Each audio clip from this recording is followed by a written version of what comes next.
दोस्तों, पिछले कुछ साल कोरोना वायरस के साए में गुजरे हैं। ऐसा लगता है कि अभी कुछ दिनों पहले ही 2019 में जी रहे थे और फिर उसके तुरंत बाद 2022 और 2023 शुरू हो गया। 200 सालों से हॉलीवुड में साइंस फिल्में बनती रही है और उनमें फ्यूचर प्रिडिक्ट करके रोबोट्स वगैरह दिखाए गए, लेकिन उन्होंने कभी भी कोरोना वायरस प्रिडिक्ट नहीं किया था। तो आपने कोरोना वायरस के बारे में बहुत कुछ सुना होगा और लॉकडाउन में दिन बिताए होंगे, इसलिए इसके बारे में हम ज्यादा बात नहीं करेंगे। हम बात करेंगे रोबोटिक्स फ्लाइंग कार पर, उस टेक्नोलॉजी के बारे में जो हमारे आने वाले फ्यूचर को बदल कर रख देगी। वैसे आप चाहो तो फ्यूचर प्रेडिक्ट कर सकते हो। आपको क्या लगता है, अब एक बार फिर से लॉकडाउन लगेगा देश में? कमेंट करके मैं जरूर बताइए। और हाँ तो दोस्तों, चैनल को सब्सक्राइब कीजिए और ये बेल आइकॉन दबाना ना भूलें ताकि नए आने वाले वीडियो आपको सबसे पहले मिले। Number 1, artificial intelligence. तो जैसा कि हमने वादा किया था, हम इस वीडियो में बात करेंगे लोटस ऑफ रोबोट्स के बारे में। हम जिन रोबोट्स की बात कर रहे हैं वो कोई स्टार वॉर्स फिल्म्स में दिखने वाले रोबोट्स की तरह नहीं दिखते हैं। ज्यादातर वो गूगल और एलेक्सा की तरह हैं, जिन्हें हम अक्सर देख तक नहीं पाते। लेकिन आखिरकार वो क्या चीज है जो इन्हें रोबोट बनाती है? दरअसल वो एक कंप्यूटर प्रोग्राम है जो हमसे डेटा लेते हैं, उसको प्रोसेसर करते हैं,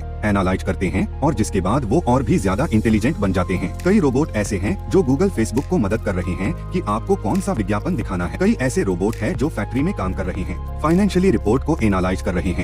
वर्चुअल असिस्टेंट ही नहीं, वो वर्चुअल नर्स तक बन रहे हैं और लोगों का इलाज कर रहे हैं। आने वाले दिनों में हमारे पास ऐसे रोबोट्स भी होंगे जो घर पर हमारे साथ रहेंगे, हमारे लिए खाना बनाएंगे, हमारा ध्यान रखेंगे। हमें हंसना होगा तो हंसाएंगे, रोना होगा तो उनके कंधे का सहारा भी ले सकेंगे। इन सब घर के बोरिंग कामों के अलावा वो घर के बाहर हमारे लिए खतरनाक काम भी करते हुए दिख सकते हैं। जैसे कि अगर हमारे घर में आग लग गई तो उसे बुझाने का काम कर रहे हैं, या फिर हमारे घर के अंदर रखी हुई चीजों को बाहर लाने में भी मदद कर रहे हैं। इसके अलावा भी कई सारे काम हैं जिनका जिक्र इस वीडियो में आगे होगा, क्योंकि पिछले कुछ समय से एआई हर एक फील्ड में हर एक टेक्नोलॉजी के साथ जुड़ चुकी है। Number 2, brain computer interface. दोस्तों, सोच, एक कंप्यूटर का माउस, कीबोर्ड या फिर कोई एक ड्रोन किसी एक डिवाइस से कंट्रोल नहीं हो रहा है, बल्कि आपके सोचने की वजह से कंट्रोल हो रहा हो। चलो ये थोड़ा ज्यादा हो गया। सोचिए, अगर आप कोई माउस चला रहे हो और वो डायरेक्ट आपके दिमाग में चल रहा हो, वहीं पे डाउनलोड हो रहा हो, वहीं पे स्ट्रीम हो रहा हो, उसकी वॉल्यूम ज्यादा बढ़ानी हो, कम करनी हो, सब कुछ आपका दिमाग कंट्रोल कर रहा हो। ये सब बातें आपका दिमाग हिला रही होगी या फिर आपको थोड़ा सा पागलपन सा लग रहा होगा इन सब चीजों में।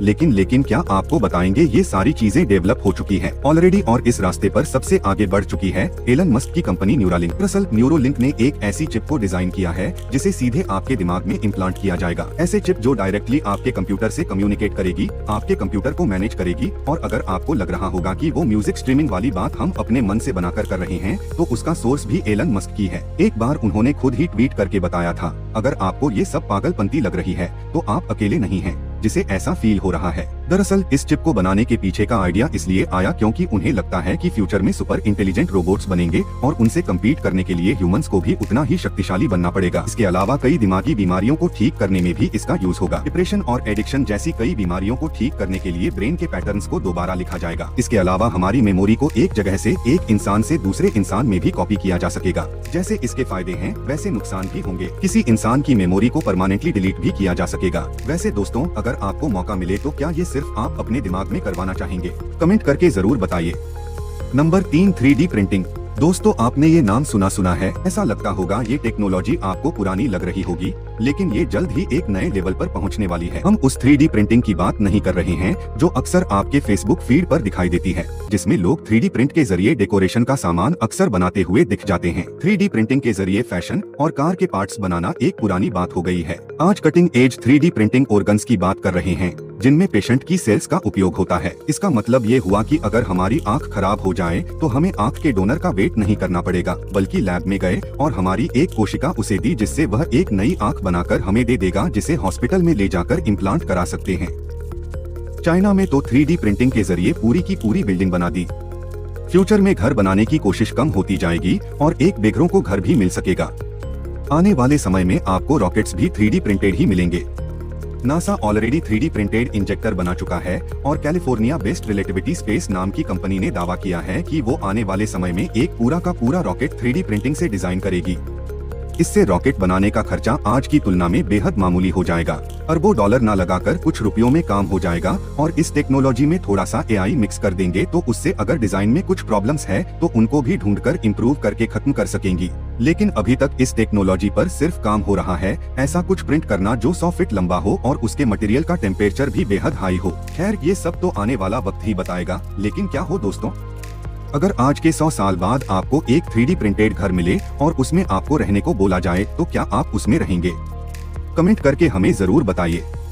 Number 4, live in robots. दोस्त इस बार बात कर रहे हैं हम पूरी तरीके से अलग वाले रोबोट्स की। अगर आपको लग रहा होगा कि हम क्यूट से छोटे मोटे रोबोट्स की बात कर रहे हैं जो जिंदा होते हैं तो आपकी सोच पूरी तरह गलत है। हम फिल्मों में अक्सर दिखाए जाने वाले जिंदा रोबोट की बात नहीं कर रहे हैं, बल्कि हम बात कर रहे हैं उन so called live in robots की जो जिंदा कोशिकाओं से बनाए जाएंगे। ये जल्द ही मेडिसिन के क्षेत्र में एक नया रिवॉल्यूशन लाने वाले हैं। दरअसल डॉक्टर्स ने एक प्रयोग किया जिसमें उन्होंने एक मेंढक के स्टेम सेल्स लिए और कंप्यूटर प्रोग्रामिंग के जरिए उन्हें एक की शक्ल दे दी। इनका आकार लगभग 1 मिलीमीटर होता है, लेकिन जैसा कि हम जानते हैं इन्हें रोबोट्स नहीं कह सकते। ये जिंदा टिश्यू से बने हैं, लेकिन इन्हें जानवर भी नहीं कहा जा सकता।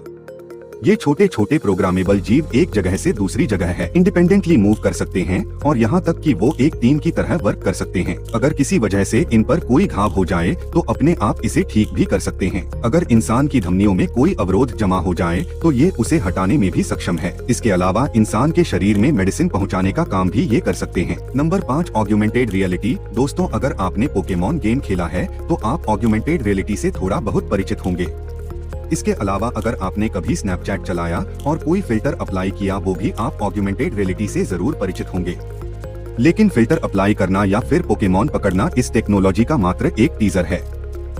पूरी फिल्म अभी बाकी है जिसकी बाउंड्रीज दिन ब दिन बढ़ती ही जा रही है। आने वाले समय में हमारे वास्तविक जीवन में डिजिटल इमेज हमारे आंखों के सामने होंगे। इसके अलावा भी और भी कई तरह के एप्लीकेशन फ्यूचर में देखने को मिल सकती है, जैसे कि AR मैनुअल्स। मान लो कि लास्ट टाइम पर आपको अपने कार के इंजन को ठीक करना था, लेकिन आपको ये नहीं पता कि इसको ठीक करने के लिए कहां से शुरुआत करें। YouTube ट्यूटोरियल्स को भूल जाइए, अब आप वो AR ग्लासेस पहनने हैं जिसके बाद आपको इंजन की तरफ देखना है। थोड़े बहुत AI के साथ सॉफ्टवेयर प्रॉब्लम्स कहा है, ये सब एनालाइज करेगा, फिर उसके बाद आपको गाइड करेगा कि कौन से हिस्से को ठीक करना है और कौन से हिस्से को कैसे ठीक करना है। इसके अलावा ये आपको फीडबैक भी देगा कि आप क्या इस चीज को सही तरीके से ठीक कर रहे हैं या फिर कुछ गलत कर रहे हैं। ऐसे ही अगर आपको कपड़ों की शॉपिंग करनी है ऑनलाइन तो आप उन्हें बिना मंगवाए पहले ट्री करके ऑनलाइन देख सकेंगे। ऐसे ही मान लो अगर आपको अपने घर में फर्नीचर लगवाना है तो एक बार आप ट्राई करके देखना चाहते हैं कि ये मेरे रूम में कैसा सेट होगा। फर्नीचर तो वेयर हाउस में पड़ा होगा, लेकिन आप एक बार अपने घर में से ट्राई करके देख सकेंगे। मान लो आपको अपने मित्र को कॉल करना है, वो कॉल मिलने के अगले ही पल आपके घर में है, आपकी ही कुर्सी पर बैठा दिखाई देगा और ये सब पॉसिबल होगा AR की मदद से। और दोस्तों ये सब तो सिर्फ शुरुआत है, ऑगमेंटेड रियलिटी से जुड़ी कई बेहतरीन चीजें अभी और आने वाली हैं। Number 6, tactile virtual reality. Virtual reality में किसी गेम में अगर प्लेयर को किसी तरह की चोट लगती है तो थोड़ा सा कंट्रोल पैनल में वाइब्रेशन होता है। ये कॉन्सेप्ट हिट टैक्टाइल या फिर हैप्टिक फीडबैक का प्राइम एग्जांपल है, लेकिन ये सब कुछ जल्द ही एक नए लेवल पर पहुंचने वाला है। अब इसी आइडिया को किसी दूसरी तरह सोचिए। मान लो आपने एक बॉडी सूट पहन रखा है जिसमें सेल्स ट्रांसमीटर लगे हुए हैं। मतलब क्या आपका VR एक्सपीरियंस आपको सब कुछ फील भी कराएगा? ऐसा कई बॉडी सूट्स मार्केट में अभी भी अवेलेबल हैं जो फील और सेंस कराने का काम भी कर रहे हैं और इनका यूज हो रहा है स्पोर्ट्स ट्रेनिंग में, रिहेबिलिटेशन में और इसके अलावा हम सबका फेवरेट गेमिंग और इसके द्वारा कहीं सर्जन्स को भी ट्रेंड किया जा रहा है। कई कॉम्प्लिकेटेड सर्जरी करने के लिए शरीर की चीरफाड़ या फिर सिलाई के दौरान एक प्रतिरोध शरीर में पैदा होता है, उसको फील करने के लिए ये प्रोग्राम काफी काम कर सकते हैं। इनकी मदद से कोई भी ट्रेनिंग काफी रियलिस्टिक हो सकती है। वही आपने आजकल मेटावर्स का नाम तो सुना ही होगा। यही भी वर्चुअल रियलिटी का एक बहुत बड़ा पार्ट है जिसका प्रचार फेसबुक जोरों शोरों से कर रहा है। लेकिन दोस्तों आज का वीडियो यहीं खत्म करते हैं। आने वाले वीडियो में बात करेंगे मेटावर्स, फ्लाइंग का आर्ट्स और कुछ ऐसे रेवोल्यूशनरी टेक्नोलॉजीज के बारे में जिनको सुनकर आप चौंक जाएंगे। इन सारी टेक्नोलॉजीज के बारे में आप क्या कहते हैं? वो कौन सी टेक्नोलॉजी आपको सबसे जबरदस्त लगी? कमेंट करके हमें जरूर बताइए। दोस्तों वीडियो कैसा लगा? अगर अच्छा लगा वो तो लाइक और शेयर करना ना भूलें। चैनल जरूर सब्सक्राइब कीजिए ताकि नए आने वाले वीडियोज आपको सबसे पहले मिले। दोस्तों जल्दी मिलेंगे नए वीडियो के साथ, तब तक के लिए नमस्कार।